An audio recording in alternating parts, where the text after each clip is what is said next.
Hello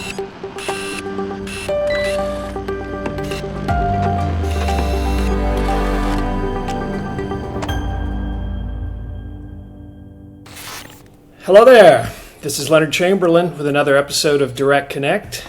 I'm a managing partner with Archer, joined by fellow managing partner Steve Parker. Say hello, Steve.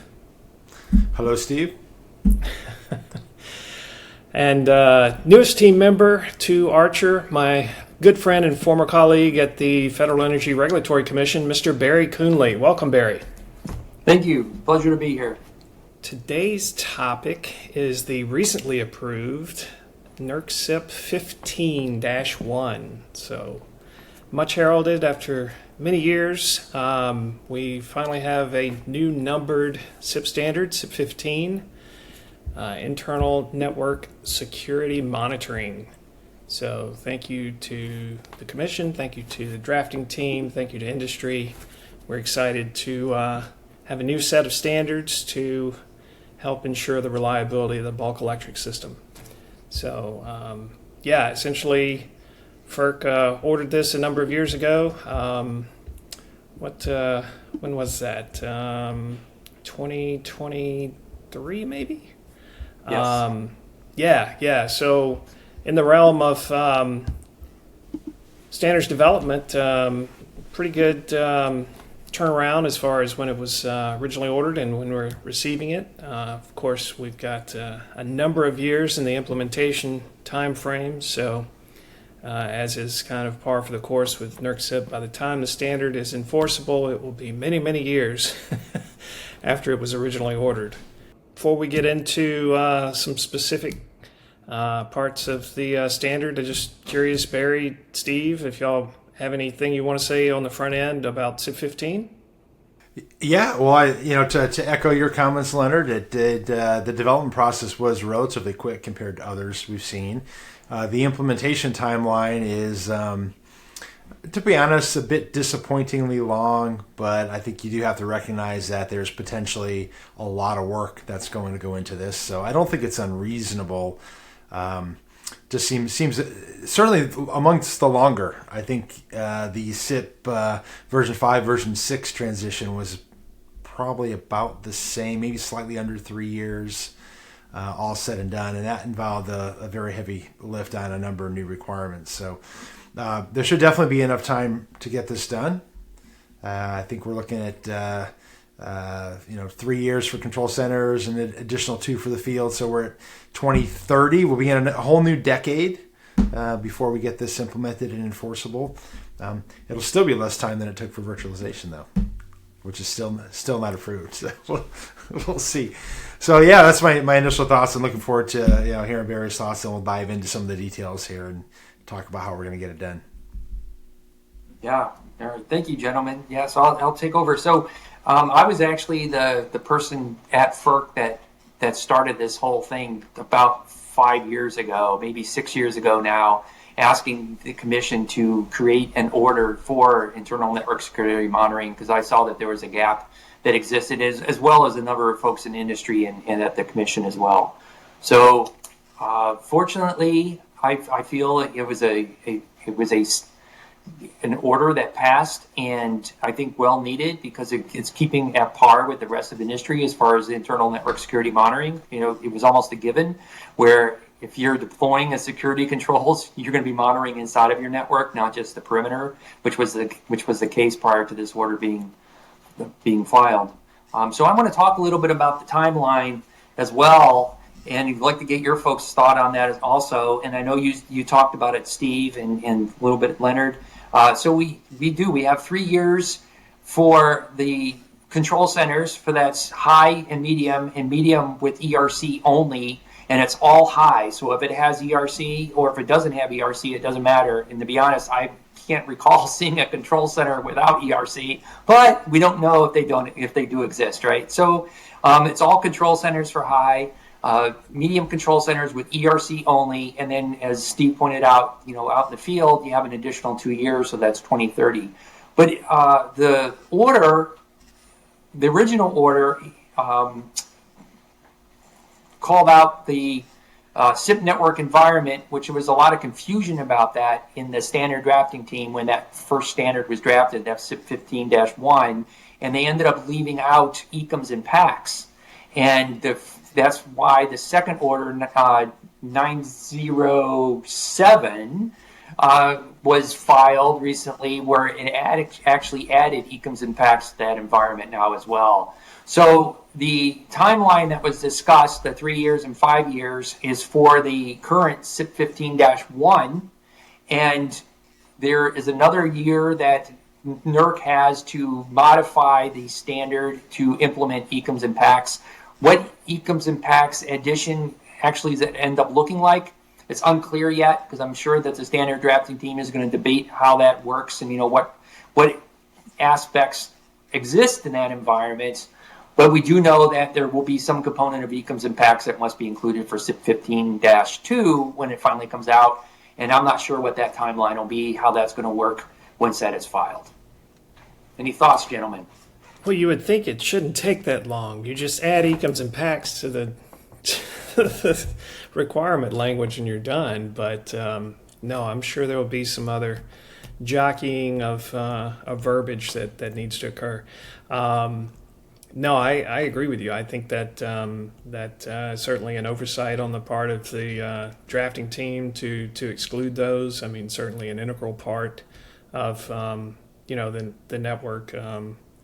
The idea of a concept that's not well defined in NERC CIP, that's never happened.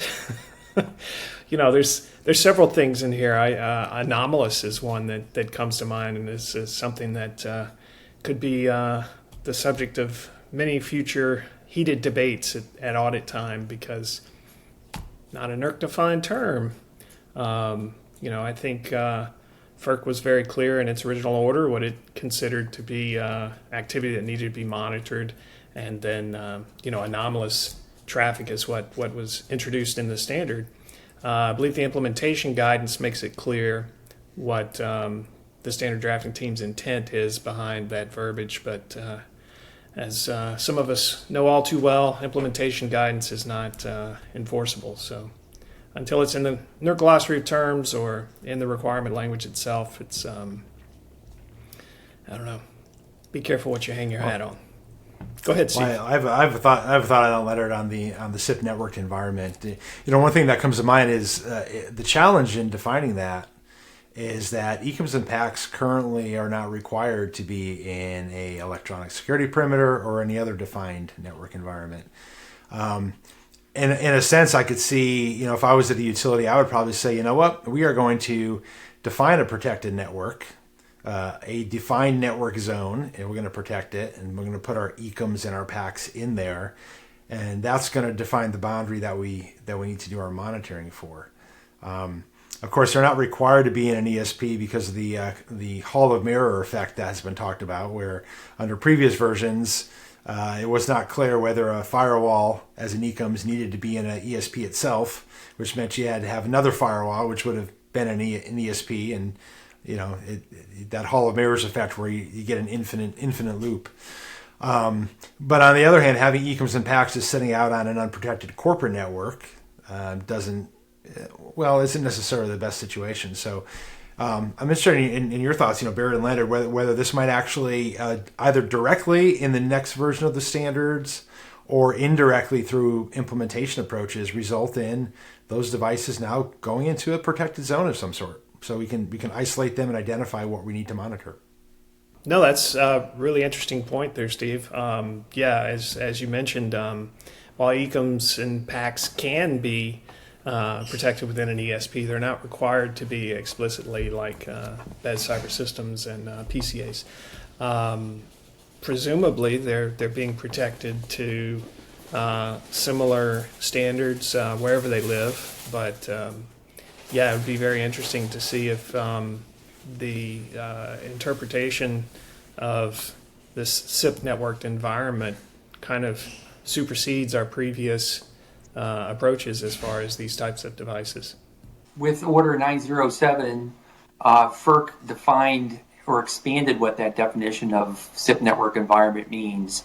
And I interpreted the order to be pretty clear that it is ECMs and PACs. And the reason I'm saying it that way is I was at a number of standard drafting teams meetings, and there was a lot of discussion wrapped around pulling in corporate assets as well, because, as we all know, some of those ECMs and PACs environments sit in those, are kind of intermingled with corporate assets as well. So that was a big concern.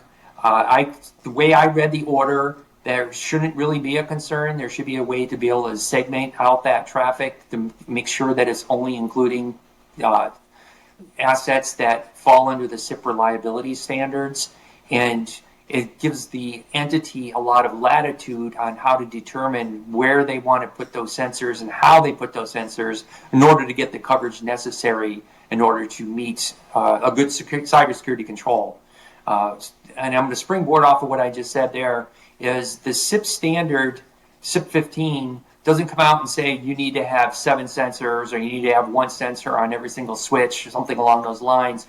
It allows the entity to make that decision, what that security control covers and the protection that they deem necessary for that environment. Do you guys have any thoughts on that? Risk-based rationale. How wonderful to have risk-based criteria returned to the standards requirement language. Let's hope it doesn't go the way that CIP-015-1 did. No, I think it's probably appropriate to allow some latitude for entities to determine, the most optimal points on their network, but it almost implies a requirement that will at least be asked about, if not, some evidence expected at audit time, is how did you determine where on your network you're going to monitor, which devices, which segments, VLANs, et cetera. Demonstrating that rationale for that risk-based analysis. It's not explicitly there, but I think it's pretty easy to get to that conclusion that an auditor would expect evidence of that. Yeah, I agree with that. That whatever entity or whatever the entity does, they're going to have to show that evidence exists for that determination of why they placed the sensors where they did. I think going in and putting 1 sensor inside of an ESP and 1 sensor in an ECMS and 1 sensor in a PACS probably won't cut the mustard in this case, because that really isn't a risk-based approach in my opinion. Unless, of course, you only have like 3 devices maybe in that environment, then it makes sense to only have 1 sensor. But I'm pretty sure that all of us recognize that there's more than 3 devices usually in these environments. So they're going to have to. The entity is definitely going to have to show how they came up with the determination of where to put those sensors and how they're monitoring that traffic to give them the best coverage. Yeah, so my take on this, a couple of questions or observations on this. One is in terms of scope of coverage. I assume that the intent, I read the intent to be that all network traffic traversing those internal networks is accounted for. I don't believe that the intent was to require a full packet capture of all network traffic. But you mentioned putting 1 sensor in. The number of sensors, I assume, would be drawn or driven by the scope of the network and the physical layout of the network and how many sensors you need to achieve full coverage. But I think you would need to have full coverage of the network traffic. Not necessarily full packet capture, but at least accounting for the connections and the devices that are communicating in some way, shape, or form, whether it's NetFlow data or an IDS monitoring all the traffic, capturing full packet captures, anywhere in between. I think the flexibility is there for the entities to decide exactly how to do that. But would you both agree that all traffic flowing in that environment needs to be accounted for in whatever approach you take to monitor it? I concur with that statement. Yeah. So let me just kind of expand on that. And that was not me barking. So let me expand on that. So during several of the standard drafting team meetings, which I participated in for CIP-15-1, that conversation actually took place. And some of the examples that were used were, say you have a switch and you have, 20 hosts coming off of that switch, and those hosts are maybe engineering or something that's, we'll say that it's a PCA. It's not a best cyber system or a best cyber asset, right? So does it make sense to have a sensor on that switch at that access level to capture all the traffic going between all those hosts? Or would it make more sense to have that traffic captured at maybe the distribution switch going to that access switch instead of capturing all the communications going between each one of those hosts? So the outcome ended up being that the discussion was it made more sense typically to have that sensor located at that distribution side switch instead of capturing all the traffic going between each one of those hosts. So you just don't overwhelm the system with that traffic. I was fine with that approach when I was listening in and participating in that standard drafting team meeting. It made a lot of sense. I would like to have your folks' thoughts on that. Where you see, case situations like that where maybe putting it at the distribution switch rather than at an access switch makes more sense. I think there's a risk there that you miss some of the communications between those devices. So if you had, in your example, 3 devices on an access switch somewhere, and you're only capturing the traffic that flows up to or down from the distribution switch, you can miss some activity. Now, trying to capture all of that can be burdensome, and there might be other ways like net flow data you may be able to pass up or whatnot. So I guess that's where the flexibility comes in.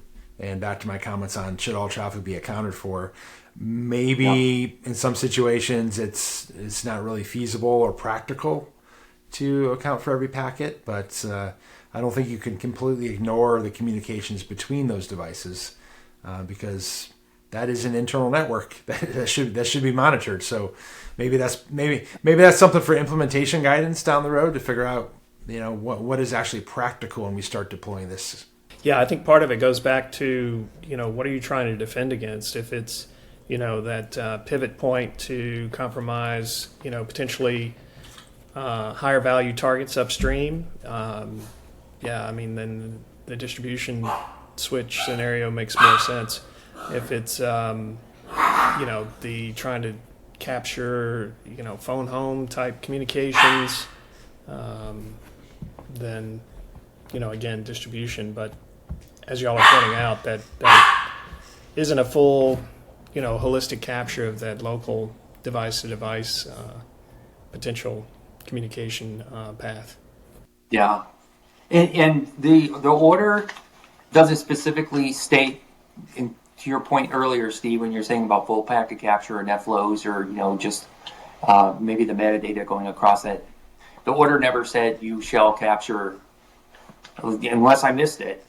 You shall do PCAP throughout your entire environment, right? It gave the entity a lot of latitude to determine what makes sense for their environment, because at the end of the day, the point is they want to be able to detect lateral movement of malicious activity, right, or suspicious activity in that environment. So that's the intent, right? To be fair, it doesn't say not to do that. That is true. Yes. So yeah, I guess the question is, what part of the requirement does the risk-based rationale apply towards? Does it apply to where you are capturing this data, or does it apply to the data that you are capturing, or both? I imagine you could do endpoint logging if you had endpoint protection on devices, and those endpoint software products were monitoring the network traffic to and from a device and could alert up on suspicious activity. That perhaps would count. What do you think about that? It looks like you want to say something, Leonard. Yeah, my comment would be, can you say that again, Steve? I was referring to the use of endpoint protection to monitor the network traffic locally at each device. That would assure that you get full coverage, and then having alerts coming out of the sensors basically on every endpoint, or maybe not every endpoint, but a select endpoints as one approach to monitoring the network traffic, as opposed to monitoring it at a switch, for example. Yeah. That's a technique. No, I think again, there's a lot of latitude in how this is approached, right? And so that would certainly cover maybe that local device-to-device aspect, while still giving you the latitude to do something more general network-based upstream. Again, this all assumes that you've got some type of central monitoring to, crank through all this data. This is a huge amount to have to go manually review. And obviously, it would be just a snapshot, a sampling of data, not humanly possible to review the amount of traffic that's going to be captured here. So we haven't talked about AI yet, but it's going to be interesting to see what kind of AI-based solutions come to market to assist with these requirements. So I completely agree with both of you gentlemen as far as the endpoint side of things, and there's a lot of latitude again within even the way the CIP-015-1 is written and the order. It all comes down to how the entity shows and presents their evidence, right? To show that they are actually performing a internal network security monitoring type approach, right? So one of the discussions that we had during the standard drafting team that I recall, if I'm recalling it correctly, was to your point, Steve and Leonard, with the endpoint detection, that maybe that could be the substitutes. And the one concern that came up was the difference between endpoint detection and network capture, right? Is network capture doesn't lie. Whatever is capturing is always truthful, meaning that you can't manipulate. It can be. It's obviously it could be manipulated coming across the wire, but you're capturing whatever is coming across the wire unchanged, right? They're not going to do that. Unlike an endpoint, where if someone does compromise an endpoint, they may have the ability to manipulate how that traffic is leaving that endpoint. I'm not saying it's an easy thing to do. However, there is that nuance between that aspect as well. But going back to my original statement is the entity can show that endpoint detection is meeting the order and the standard. I don't see why an endpoint detection would not work if they have good evidence to show that. Yeah. Good point on the endpoints being compromised. Another thought I'll throw out there for you two to get your opinion on. What about software-defined networking? So in a perfect deployment of software-defined networking, you are not allowing for any anomalous network activity because anything that is required is explicitly allowed. I don't know if you can get to that theoretically perfect deployment, but is there anything that SDN might be able to do to help with this standard? What are your thoughts? I'll jump in on that one because Leonard's pausing because I love SDN. So I absolutely think that SDN would be a great benefit to internal network security monitoring deployment, keeping in mind that typically SDN doesn't have that anomalous detection from a malicious activity perspective, like an IDS or an IPS, right? So you would have to pair that with that detection, unless I'm missing something here. But from a baselining and understanding your network and controlling your network flows, SDN is perfect. But also to your point, Steve, you're going to have to configure it properly, and I'm not sure the level of it's a little more difficult to set up an SDN network than it is to just plug in a switch, right? So. Yeah, and I'll piggyback on that and just say, I think not that obviously the standard's not written to prohibit that approach, but I think it's written presuming that you're going to have physical devices to monitor or at least generate the traffic from, right? So thinking about how not only the implementation side works, but what evidence you're going to generate for the auditors to validate. Regardless of how you implement it, you still have to comply with these requirements. So still on the hook for demonstrating INSM. Yeah, and there is a baselining component to the CIP standard as well. You have to understand your network before you deploy it. You're going to have to present that evidence to the auditor, how you determine what that baseline looks like. And they didn't use the term baseline. I can't remember what term they actually used, but essentially that's what you need to do. You need to baseline your network prior to deploying your sensors. I don't know if this is the most important topic, but I feel like we should lay down the gauntlet for industry, because I can't tell you how many times I hear ridiculous pronunciation of acronyms that are completely wrong. And so what are we going to call these damn things? You know, INSM, INSMs, INEMs. Because if we don't go ahead and, you know, lay down the law, somebody else will. So what do we think these should be? I'm going to abstain from this one. I just like INSM. I don't know, Leonard. I think before we worry about that, we should come up with a name for the low impact electronic access control devices, which are still suffering from the withdrawal of the LEAP definition. So, oh, you know my position on that. All the low impact specific verbiage is ridiculous. It should just be ESPs, PSPs. We got perfectly good definitions and glossary terms. It's just different applicable systems. Here I was going to propose an electronic security zone for the ECMS and PAX devices to go along with the physical security zones for low impact. But topic for another direct connect, perhaps. Indeed. Well, jokes aside, no, this has been a very informative chat. So appreciate you gentlemen making the time to discuss CIP-15 today. For everyone watching, thank you for tuning in to another episode of DirectConnect. We'll see you next time with another exciting episode. So take care. Take care, everyone. Thank you, Leonard. Your support drives us forward. Don't forget to subscribe and enable notifications, ensuring you never miss out on valuable insights. When it comes to safeguarding your business, Archer is your trusted partner. Explore our robust solutions at archerint.com. Get in touch with an email or phone call and fortify your company's defenses. We value your input. Share your thoughts, questions, or topics you'd like us to cover, and tune in every other Wednesday for a brand new episode of Direct Connect.